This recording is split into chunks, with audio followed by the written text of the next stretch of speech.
Welcome to the Limitless Energy Podcast. We are here today in Annapolis, Maryland for the Annapolis Boat Show. And I'm pleased to welcome my guests, Sascha and Raf of Spirit Animal. Yeah. Thank you. Guys. Thank you for having us. All right. So the Limitless Energy Podcast, we like talking about lithium-ion batteries, and we're at the Annapolis Boat Shows. Yes. Why? We came to see you, Dennis. Oh. Yeah, I mean, you hooked us up with an awesome bank, and we felt obligated to buy flights and come shake your hand, man. Yeah. Well, I appreciate that. Seriously. But let's talk about your story a little bit. I mean, you started off with, I guess, a wreck and made it into something pretty special. And obviously the power system is a big part of that. So for those of us here who are not as familiar with your story. Yeah. So we literally bought a sinking wreck. Yeah. Sinking. Yeah. Sinking previously sank. We didn't find out it sank until after we bought it, a few months later. Someone approached us and was like, I used to charter that boat in St. Martin, and I have pictures of it sunk after the hurricane. Yeah, after and we were Hurricane like, that Irma. clears up a lot. It was from St. Martin. Yeah, from St. Martin. Yeah. They had sailed it up to St. Augustine, probably not too long before you checked it out. Yep. And it was sinking. It was taking on water. We couldn't figure out where. So we had a big project on our hands. Yeah, I showed up with Hot Pockets and pulled the trigger on the boat before I got any sort of survey done. Yeah. I was like, I'm a carpenter by trade and have a lot of confidence in myself, I guess. And of confidence. And I saw the boat. I'm like, oh, this is perfect. I could see the vision, and I was like, it's got the bones. We're good to go. What did you know about boat building as a carpenter? Was there nothing? Okay. But I can build custom cabinets and all that. So I was looking at the wood, bathrooms. And I knew I got this. As long as it has the bones in the engine, we're good. The engine only had 2,000 hours on it, which is pretty low for that. But anyways, we bought the boat, and immediately when we bought it, after 20 minutes of looking at it, it's very trigger happy. It's an insane story. I don't want to waste all our time here by telling you the details, but basically point to your channel. Yeah. Go check that out. But long story short, it still has the same amount of the hours on the engines, even though we sailed it all the way to Grenada. Yeah, still has 2,000 engine hours on it. Yes. So the meter has not changed since So the meter didn't work. Yeah. So the engine, we totally had to rebuild. We gutted the entire inside. We lived on anchor for over a year without, we didn't have floors for 3 months. We were sleeping in sawdust. No electrical, no kitchen, electrical. No nothing. And then the electric wires we did have, we would cut them back, and they were just black all the way through. So we ended up gutting every wire out of this boat and replacing every single wire. Mm-hmm. It was But insane. the structure of the boat was... It was also bad. That was bad, too. We really didn't... Yeah, he didn't do his So after we bilged all the water out, after we bought it, we realized all these massive patches everywhere. It had structural keel damage. The grid had popped at some point. The boat did somersaults in a hurricane, and the broker was not very honest with us, and I signed a as-is contract, so I kind of screwed myself. Yeah. Did you overpay for it? Yes. Okay. Yeah. I bought it for $120. It was worth no more than probably $60. Yeah, realistically. But in the COVID market, I'd say $120,000. Yeah, but in the COVID market, $80,000 would have been a good solid price. During COVID, boats were flying off the shelf. They would post, and that day they'd be bought. So I went there with the impression I need to get this boat before someone else does. And for the model of the boat, it was the cheapest Beneteau 50 that was on the market at the time. So if I didn't get that boat, I would have had to fly to Croatia or something. So we snagged it and had to face our problems. So this was during COVID. Was it because of COVID that you came to that decision? September 2021 was when we went and picked it up from St. Augustine. But COVID, like he was saying, every time you'd go look at a boat, the second you want to put an offer on it, it was gone. But why did you want to do this? Was it because of COVID? Oh, no, we had money. That wasn't when we started sailing. We actually met sailing before Spirit Animal. My buddy and I bought a catamaran with no experience, dipped off into the Caribbean, found crossed paths with her and her sister, which were sailing on her dad's boat. So we met in Georgetown in the Bahamas. Then we sailed for Separate like boats. 8 months together. We just buddy boated every day, spearfishing, and Became best friends. Became best friends, and then some. And then So, and then my buddy only committed to having the boat for a year, and we all had to sail back like for hurricane season. So I had to sell my boat, and I spent all my money that year. So I was looking for a boat that was cheap. Of course, I got a boat loan, but it still wasn't that much money. So yeah, I had to buy what as much as I could get at the time, and I was looking at damaged boats because I had the intentions on fixing one up. So bought one that was terrible, and we overcame the obstacle of fixing it up over the course of the next year and a half. we pretty much agreed to start dating the second we started rebuilding that boat. So we went through, like, I guess the test of time. Yeah, I bought the boat. She came to see it and was like, "What have you done?" Yeah, and I she was was like- like, "But I'm down." Okay, so you fell in love fixing up a boat, not spearfishing. I would say we fell in love spearfishing. Yeah, but we didn't want to admit our feelings to each other. So We both had intentions on sailing around the world, and didn't want each other, like, we didn't want to get held back. And we didn't know each other enough to, like, know if the other person was going to follow through with it. if we were you know? compatible. Incompatible, because living on a boat with somebody is a lot, you know? You spend literally every second together. I've done it.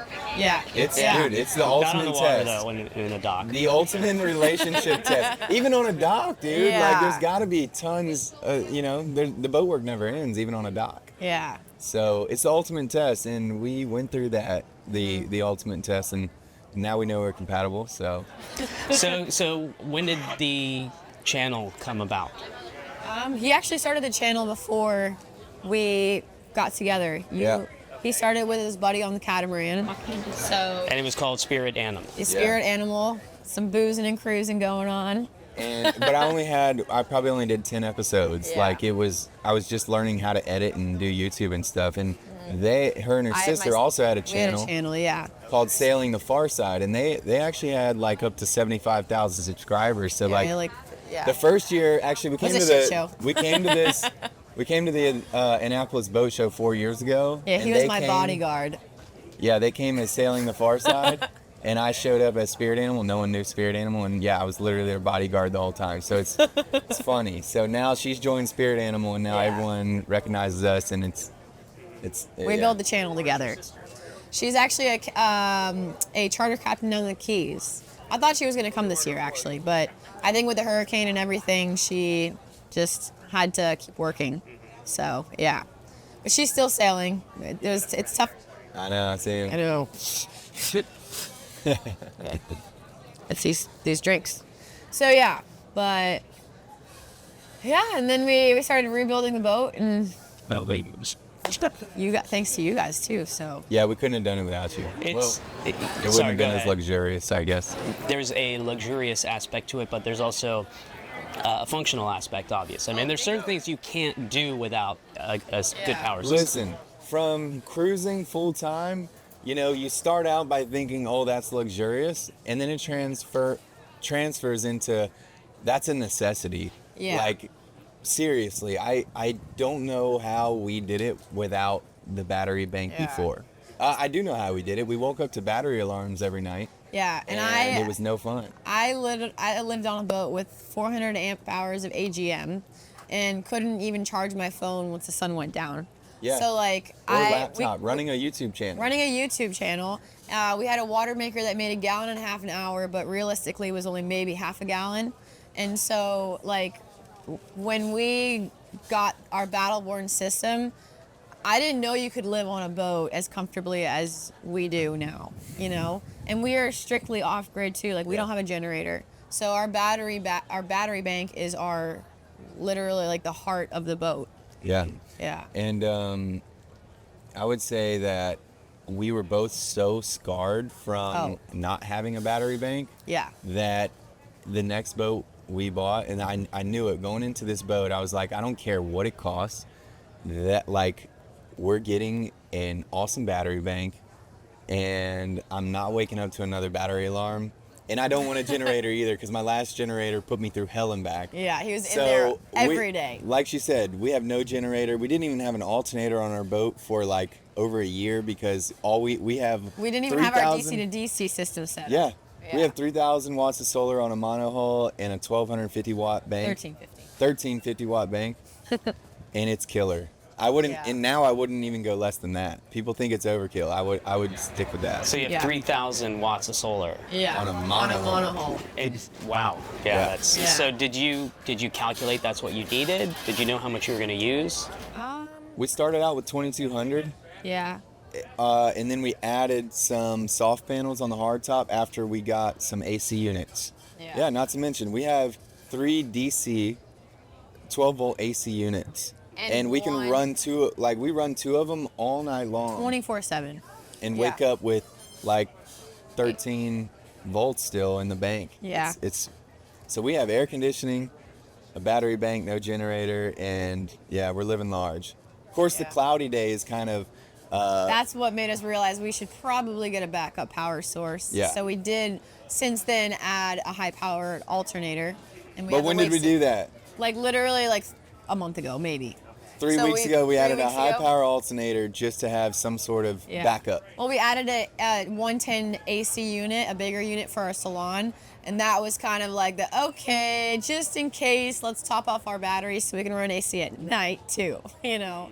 So, but that's pretty incredible that you're able to live exclusively off the sun for a long period of time like that. So no wind generator either, just totally solar. Yeah, well done. So you're spearfishing still, and that's your lunch and dinner. Yeah. When we were in the Bahamas, that was literally how we fed ourselves. Like every day. The groceries are pretty expensive over there, and you go and you buy some peppers, potatoes, onions, and then we just go catch fish. And we eat a lot of poke bowls. We love raw fish, so whenever we can, we do that. Yeah, but then of course grouper, mahi for sailing. So we stock up on a lot of fresh fish, and just buy fresh veggies, and that's how we live out there. Yeah. And you have a lot of refrigeration then on the boat? No. I mean, for mono, we have a freezer, a fridge, and like a portable cooler that's We have like an ice co. An ice co. Ice co. So it's a fridge freezer. So depending on our location, if we're in an area where we can catch a lot of fresh fish, we make it a fridge and just like constantly fill it. If we're in a place where fish isn't as readily available and we need to store some chicken and meats, then we'll turn it into a freezer and freeze meats so we don't have to run to the grocery store as often. That's one thing we've realized. But on average, we draw about 30 amps an hour. Like with our fridges running, with everything. 30 amps at 12 volts. At 12 volts, yeah. Like with the Wi-Fi, the Starlink, the fridges, like all the basic stuff, it's about 27 amps at 12 volts. That's not with AC though. With AC, I'd say it's 47, like an extra 20 amps, 37, 47 What do you mean amps. with AC? Once we have our AC units, that's without air conditioning. AC, air conditioning. Adds an extra, the DC units add an extra 20 amps. Yeah. Without AC. Without AC, yeah. Yeah. So it's not like we're the most conservative. No, we're not. We're not. We have an air fryer. We live large for sailors. Yeah. And our bank holds up. Great. What's the name for that? And with RVing, they call that glamping. I'd say, I know, right? We got to make a name for sailing. I don't know. Yeah. Yeah. You got to come up with something. Come up with something. Yeah, that's a bad one. That's a really bad one. Delete that.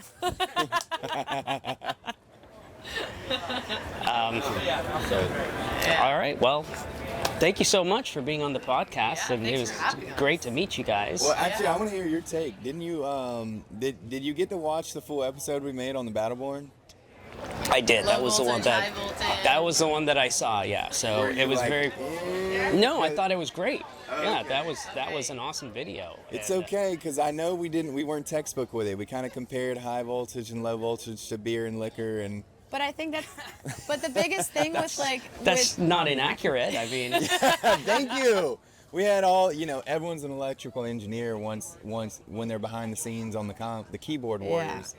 So, we said DC is low voltage, but they're like, DC is high voltage. I saw that too. Like DC could be high voltage or low voltage. AC can too, but typically on a boat, AC is high voltage. Yeah. And we're talking about your standard liveaboard cruiser boat, because there's so many people that myself included. Like before I came to the boat world, I could rewire an entire house in 110 voltage, like I have multiple times. But you get onto a boat where you have all these energy sources charging your bank, and it's 12 volt, two and different then voltage that systems. charging an inverter that's producing 110, Yeah. and it's like just a big spider web of electricity, and it's hard to understand. So we really try to break it down to the common folk. Liquor and beer. Absolutely. No, I mean, I got it. Okay, cool. Yeah. And I think that's the biggest thing with being on a boat. And the most confusing thing is 12 volt and 110. It's like Or AC/DC. AC/DC, yeah. Like just to try to wrap your head around it. It took us a while, to be honest. Like, It did. And like that, amps, volts, watts. Well, that's the everything. thing. A lot of folks are like, well, I'm drawing, 10 amps. Or, well, is that 10 amps at 12 volts or 120? Yeah. I mean, that makes a big difference. So to like even try to grasp that somewhat of a concept of the two different like voltage systems, but Try to break it down for the dummies. and fun to watch because you gotta get people through the whole entire video to like understand what it actually is. So yeah. I'm not gonna lie, like, before that episode aired, like I watched hours of the most dry, when you're talking about electricity, it's pretty dry. And Was it's that hard me? to- Did you watch me? there were worse Who are you videos. describing? I did watch a lot of you and a lot of other Battleborn shows, but no. Whenever I'm like, your videos were very informative. Yeah. There's a lot of good resources on your website. You guys did it, especially The like your alternator y'all- videos. y'all- The wake speed. We watched that 4-hour video. Probably 3 times. 3 times. But, That's Like, impressive. Y'all really get to the point. Mm-hmm. When you go off on these YouTube tangents, it's like, these guys most of the videos just confuse you the more you watch them. Yeah. So we really wanted to just keep it as simple as possible when we made this video to just And give relate people it, like the too. basic concept. Yeah. So Yeah, well, kudos. I think you guys did a great job. I did like it. Yeah. Thank you. Awesome. Awesome. All right. Well, thanks for joining us today on the podcast, and special thanks to Spirit Animal. Cheers, guys. thank you. Thanks for having us. Thanks for joining us in Annapolis, Maryland at the Annapolis Boat Show on the Limitless Energy Podcast. Be sure to subscribe on any of your favorite podcast platforms.